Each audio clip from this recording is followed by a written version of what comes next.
జనవరి 29వ తేదీ అది పెద్ద మౌని అమావాస్య. ఈ అమావాస్య పౌర్ణమి తిథిలో గ్రహాలు ఎన్నో మార్పులు జరుగుతూ ఉంటాయి. మౌని అమావాస్య తర్వాత నుంచి ముఖ్యంగా ఈ రాశుల వారికి అద్భుతమైనటువంటి విజయాలు రాబోతున్నాయి. మరి ఈ వీడియోలో ఏ రాశుల వారికి ఏ విజయాలు రాబోతున్నాయో తెలుసుకుందాం. అందరికీ కూడా నమస్కారం. ఈ వీడియోని ఎవరైతే చూస్తున్నారో వారందరూ తప్పకుండా లైక్ చేసి సబ్స్క్రైబ్ చేసి చూడండి. మీకు అంతా మంచి జరగాలని కోరుకుంటున్నాను. జనవరి 29వ అతిపెద్ద మౌని అమావాస్య అనేది లక్ష్మీదేవికి ఎంతో ఇష్టమైనటువంటి రోజు. ఈ రోజు సాక్షాత్తు లక్ష్మీదేవి భూలోకానికి వచ్చేటటువంటి రోజు. ఈ అమ్మ నుంచి ఈ 4 రాశుల జాతకంలో కూడా ఎన్నో మార్పులు రాబోతున్నాయి. మరి జ్యోతిష్య శాస్త్రం ప్రకారం ఏ రాశుల వారికి ఎలాంటి అటువంటి విజయాలు రాబోతున్నాయి. ఆ ముగ్గురికి లక్ష్మీదేవి ధనం కల్పించడం కాకుండా వీరు చేసే ప్రతి పనిలో విజయం అనేది సమకూర్చేలా పనిచేస్తూ ఉంటుంది. ఈ అమావాస్య మొదలు కాగానే గ్రహ సంచారాలలో కారణంగా ఈ రాశులకి చక్కగా కలిసి రాబోతుంది. జ్యోతిష శాస్త్రంలో ఉన్నటువంటి 12 రాశులను సూర్యుడు చుట్టి రావడానికి 12 నెలల కాలం పడుతుంది. అంటే ఒక్కొక్క నక్షత్రం ఒక్కొక్క రాశిలో సూర్యుడు ఒక్కొక్క 4 రోజుల కాలం పాటు ఉండడం జరుగుతుంది.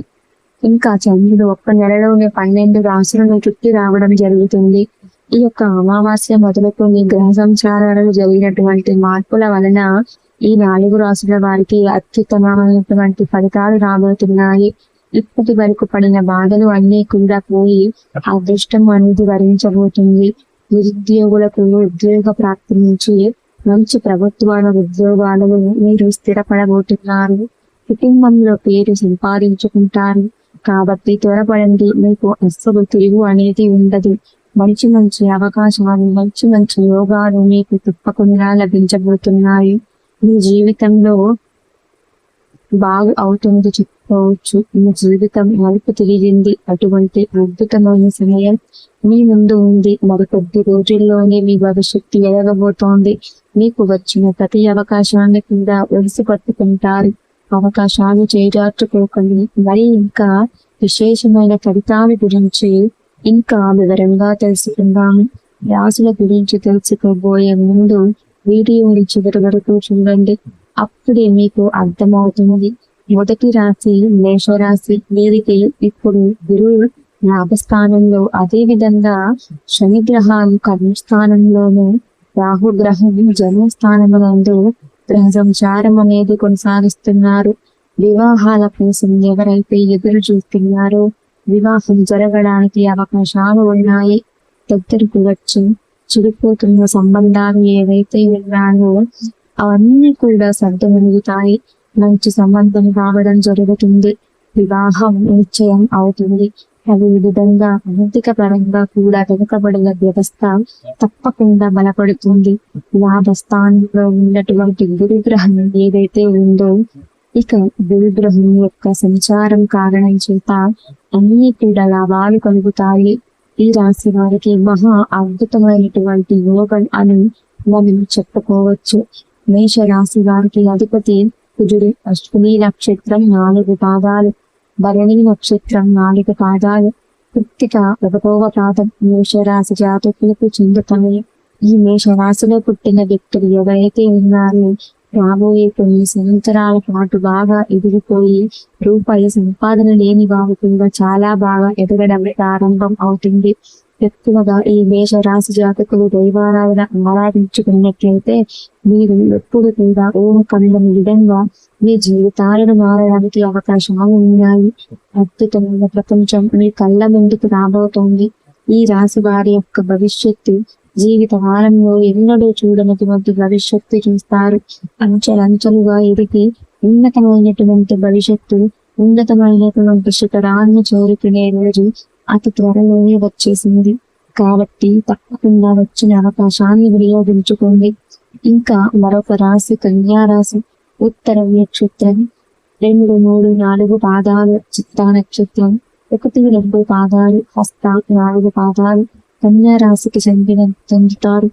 ఈ కన్యా రాశి జాతకులకు గురు గ్రహం అష్టమ స్థానంలో, శని గ్రహం పంచమ స్థానంలో, రాహు అష్టమ స్థానంలో, కేతువు ద్వితీయ స్థానంలో గ్రహ సంచారం అనేది కొనసాగిస్తున్నాయి. ఈ కన్యా రాశి జాతకులు ఎవరైతే ఉన్నారో గురుదేవులను, తల్లిదండ్రులను, ఆంజనేయ స్వామి వారిని ఎక్కువగా అభిమానించడం వలన మంచి యోగాలు, మంచి అద్భుతమైన ఫలితాలు ప్రాప్తిస్తాయి. ఏకదినతిగా 115 సంవత్సరాల కాలం ఏదైతే ఉందో ఈ యొక్క కాలం అంతా కూడా వీరి యొక్క జీవితం అంతా ఎంతో సంతోషంగా, ఎంతో ఆనందకరంగా ముందుకు నడవబోతోంది. కోట్లు గడిస్తారు, విశేష ఫలితాలు వస్తాయి, నలుగురికి కూడా ఆదర్శంగా నిలుస్తారు.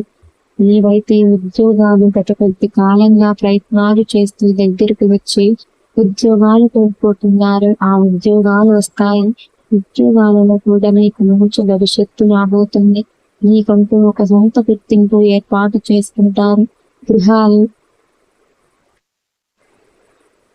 భార్యాభర్తల జీవితం, కలహాలు ఏవైతే ఉన్నాయో అవన్నీ కూడా తొలగిపోతాయి. ఎక్కువగా దైవారాధన చేయండి. ఏదైనా ముఖ్యమైనటువంటి పని మీద వెళ్ళేటప్పుడు పరమశివుణ్ణి, అదే విధంగా ఆంజనేయ స్వామి వారి యొక్క దేవాలయాన్ని దర్శించుకున్న తర్వాత ఆ ముఖ్యమైన పనికి బయలుదేరినట్లయితే ఆ పనిలో విజయం సొంతమవుతుంది.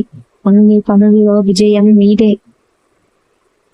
ఇంకా తర్వాత రాశివారు కుంభరాశివారు. ఈ రాశి వారికి అధిపతి శని భగవానుడు. ధనిష్ట 3-4 పాదాలు, శతభిష నక్షత్రం 4 పాదాలు, పూర్వభద్ర నక్షత్రం 1-2-3 పాదాలు ఈ కుంభరాశికి చెందుతాయని చెప్పుకోవచ్చు. ఈ కుంభరాశి జాతకంలో గురుగ్రహం జన్మస్థానంలో ఉన్నాయి కాబట్టి అద్భుతమైన ఫలితాలు లభిస్తాయి. అదే విధంగా రాహుగ్రహము తృతీయ స్థానంలో, కేతువు 9వ స్థానంలో గ్రహ సంచారం కొనసాగుతుంది. వీరికి గ్రహాలు అన్నీ కూడా అద్భుతంగా అనుకూలంగానే ఉన్నాయి. ఏ పని చేసినా అద్భుతంగా కలిసి వస్తుంది. రాజకీయ పరిణామాలు వీరు తప్పకుండా అనుభవిస్తారు. అదే విధంగా ఈ రాశి వారు ఏదైతే కోల్పోయారో అవన్నీ కూడా సంపాదించుకుంటారు. భవిష్యత్తు మీ కళ్ళ ముందుకు రాబోతుంది. సాక్షాత్తు ఆ దైవం మీకు మంచి అవకాశం అయితే ఇవ్వబోతుంది. గత కొన్ని రోజులుగా మీరు ఏదైతే కష్టాలు అనుభవిస్తున్నారో ఆ కష్టాల నుంచి మీకు విముక్తి పొంది సుఖవంతమైనటువంటి జీవితం పొందేటటువంటి అద్భుత తరుణం రానే వచ్చింది. కాకపోతే వచ్చిన అవకాశాలను సద్వినియోగపరుచుకోండి. ఖాళీగా కూర్చుంటే ఏది రాదు. మనం కష్టపడి తినే ధనం అనేది మన చేతికి అందుతుంది. లక్ష్మీదేవి ఎవరైతే కష్టపడతారో వారి ఇంటిలోనే ఉంటుంది. కాబట్టి కష్టపడండి. ఇంకా వేరొక రాశి ధనస్సు రాశి. ఈ రాశి వారికి శని ద్వితీయ స్థానం, రాహు గ్రహం పంచమ స్థానంలో, కేతు లాభ స్థానంలో గ్రహ సంచారం కొనసాగిస్తున్నారు. 1 కాదు 2 కాదు 115 సంవత్సరాల కాలం పాటు ఈ రాశి వారు అదృష్టవంతులుగా జీవించబోతున్నారు.